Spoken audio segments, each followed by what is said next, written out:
Everyone, welcome to recipes and blog with Swati.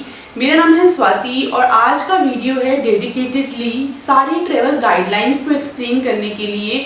अगर आप Oman में ट्रैवल कर रहे हो फ्रॉम एनी डेस्टिनेशन, तो आपको कौन कौन सी गाइडलाइंस को फॉलो करना है और किस किस स्टेज पे आपको कौन कौन सी चीज़ें करनी है, टेस्ट करवाने हैं और क्या क्या रिपोर्ट्स आपको कैरी करनी है।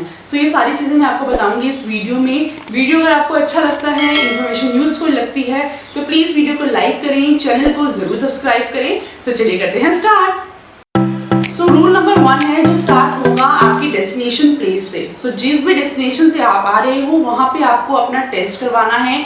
72 आवर्स के अंदर की जो रिपोर्ट है वो वैलिड होगी जब आप एयरपोर्ट पे जाओगे। सो मीन्स 3 दिन पहले तक का आपको रिपोर्ट अपने पास रखनी है जो आपने लेटेस्ट टेस्ट करवाया हो लास्ट 3 डेज में। फॉर एग्जाम्पल आपने इंडिया में कराया है, पाकिस्तान में करवाया है, तो जहां से भी आप आ रहे हो वो टेस्ट की रिपोर्ट आपको कैरी करनी है, क्योंकि एयरपोर्ट पे ऑफकोर्स चेक हो सकती है। सो आपको वो अपने साथ कैरी कर ही चलनी है। ये है टेस्ट नंबर 1 जो आपका इनिशियली ही होगा आपके डेस्टिनेशन पे। देन सेकेंड होगा जब आप ओमान के एयरपोर्ट पे आओगे तब आपको अपना पीसीआर टेस्ट करवाना पड़ेगा, जो कि 25 रियाल की जिसकी कॉस्ट है, और वो आपको मोबाइल एप्लीकेशन पे उसकी प्री बुकिंग करानी पड़ेगी। सो ये टेस्ट जो है ये मैंडेटरी है और इससे रिलेटेड जितनी भी अरेंजमेंट्स हैं वो ओमान के एयरपोर्ट पे आपको मिलेंगे। तो प्री बुकिंग के थ्रू आप इसको इजीली करवा सकते हो। अब एक बार समरी में मैं आपको बताती हूँ कि कौन कौन से डॉक्यूमेंट्स आपको इस स्टेज तक कैरी करने हैं। फर्स्ट है, आपने जो होटल बुक कराया है उसकी प्री बुकिंग आपके पास उसका प्रूफ होना चाहिए। अगर आपने नहीं कराया, आपके स्पॉन्सर ने कराया है, तो गारंटी लेटर आपको साथ में प्रूफ की तरह सबमिट करवाना है। देन आपको देना है नेगेटिव पीसीआर टेस्ट रिपोर्ट का प्रूफ आपके पास होना चाहिए। जिन जो आपने ऑनलाइन या ऐप के थ्रू जो आपने रजिस्ट्रेशन करवाया है पीसीआर टेस्ट के लिए वो कंप्लीट आपका होना चाहिए।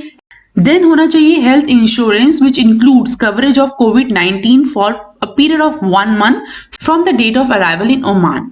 तो ये सारी ही चीजें आपको अपने पास रेडी रखनी है। सो इन दोनों टेस्ट के बाद अब आपको जाना है 7 डेज के इंस्टीट्यूशनल मैंडेटरी क्वारंटीन में। सो आपको ये जरूरी है कि आपको क्वारंटीन में जाना है, जिसके लिए आपको प्री बुकिंग आप होटल की करवाओगे अपने बजट के अकॉर्डिंग। ऑफ कोर्स यहाँ पे काफ़ी होटल्स हैं जहाँ पे ये फैसिलिटी अवेलेबल है। काफ़ी ट्रैवल एजेंट्स भी हैं जो इस चीज़ को पैकेज में आपको मिल जाएगा कि आपको जो एयरपोर्ट से आपको होटल डेस्टिनेशन तक पहुँचाएगी, देन आपका पीसीआर टेस्ट करवाएंगे। तो ये सारी चीज़ें आपकी उस पैकेज में इंक्लूड होगी। आपको ये प्री बुकिंग करानी है एंड देन आपको 7 डेज तक उस होटल में क्वारंटीन रहना है विद फैमिली। अगर आप आ रहे हो तो आपको विद फैमिली ही रहना है। अब कुछ केसेस में इस क्वारंटीन रूल से एग्जम्पशन है। सो चलिए देखते हैं वो कौन से केसेस हैं। फर्स्ट, चिल्ड्रन जिनकी एज 15 ईयर और उससे लेस है वो कोविड-19 पीसीआर टेस्ट से एग्जम्प्ट हैं। जो 25 रियाल का आपको एयरपोर्ट पे आके कराना है उससे वो एग्जम्प्ट हैं। देन आता है एयरक्राफ्ट क्रू, वो भी एग्जम्प्ट हैं क्वारंटीन से। देन डिप्लोमेट जो फॉरेन एम्बेसीज में जॉब कर रहे हैं, काम कर रहे हैं, वो भी एग्जम्प्ट हैं कोविड-19 टेस्ट से। एंड जो आपने एयरपोर्ट टेस्ट करवाना है उससे एग्जम्प्ट है। लेकिन इंपॉर्टेंट ये है कि उनको क्वारंटीन में रहना है, वो होम स्टे में रह सकते हैं क्वारंटीन के लिए।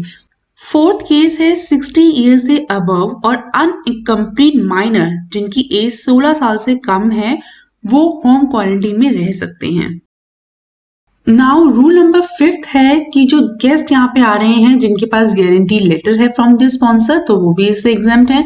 देन ओमानी और जीसीसी नेशंस, उनको 1 मंथ वाला जो कोविड-19 हेल्थ इंश्योरेंस चाहिए उसकी जरूरत नहीं है ओमानी और जीसीसी नेशनल्स के लिए। देन सिक पेशेंट जो यहाँ पे ट्रेवल कर रहे हैं जिनकी कुछ प्री हेल्थ कंडीशंस हैं, उनको भी इस प्री होटल बुकिंग वाले रूल से एग्जम्पशन है। साथ ही 2 कंपेनियन इन फीमेल केस और 1 कंपेनियन इन मेल केस को भी इसी सेम प्री होटल बुकिंग वाले रूल से एग्जम्पशन मिलेगी। 8th केस है जिस केस में अगर आप प्राइवेट इंस्टीट्यूशनल आइसोलेशन सेंटर का आपके पास परमिट है, उस केस में भी आपको होटल की प्री बुकिंग नहीं करानी है। सो 7 डे क्वारंटीन में रहने के बाद 8th डे होगा आपका अगेन टेस्ट, जिसकी रिपोर्ट जब नेगेटिव आएगी तभी आप क्वारंटीन से बाहर जा सकते हो एंड अपने घर पे या नॉर्मल जो रूटीन है वो अपना फॉलो कर सकते हो। और कुछ कंट्रीज हैं जिन पे ओमान ने बैन लगाया हुआ है, मींस इन कंट्रीज के जो लोग यहाँ से जो फ्लाइट्स आ रही हैं वो यहाँ पे नहीं आ सकती हैं। ये सारी कंट्रीज हैं जो इस टाइम आपके सामने स्क्रीन पे हैं। इन सारी ही कंट्रीज में 11 कंट्रीज हैं जिसमें यूनाइटेड किंगडम भी इंक्लूड है। इनसे आप अभी फिलहाल फ्लाइट्स जो हैं वो बंद हो गई हैं और इन कंट्रीज को अगर आप पास करके आ रहे हो इसके लिए टाइम पीरियड है 14 days prior to the request to enter to the Oman. सो इस केस में भी आपके ऊपर ये सस्पेंशन एप्लीकेबल होगा। सो ये सारी ही गाइडलाइंस आपको फॉलो करनी है फ्रॉम बिगिनिंग टू एंड, और इसका पर्पस ये है कि जितने भी केसेस जो हैं वो कंट्रोल में आ सके, तो इसलिए सारे स्टेप्स जो हैं वो फॉलो करना मैंडेटरी है। आपको डेफिनेटली सारी ही गाइडलाइंस को फॉलो करना कंपलसरी है। सो ये था पीसीआर टेस्ट से related complete and detail information, किस किस स्टेप पे आपको फ्रॉम स्टार्टिंग टू एंड आपको क्या क्या स्टेप्स लेने हैं और कैसे कैसे आपको स्टेज बाय स्टेज टेस्ट करवाना है और यहाँ पे क्या रूल्स मैंडेटरी हैं। सो अगर आपको वीडियो इन्फॉर्मेटिव लगा है देन प्लीज वीडियो को लाइक जरूर करें, चैनल को सब्सक्राइब करना बिल्कुल भी ना भूलें, और इससे अलावा अगर आपकी और भी ओमान से रिलेटेड कोई क्वेरी है तो आप डेफिनेटली मुझे कमेंट सेक्शन में लिख के भेज सकते हो। I would love to answer that, and with this I will see you in another video. Till then take care, bye bye.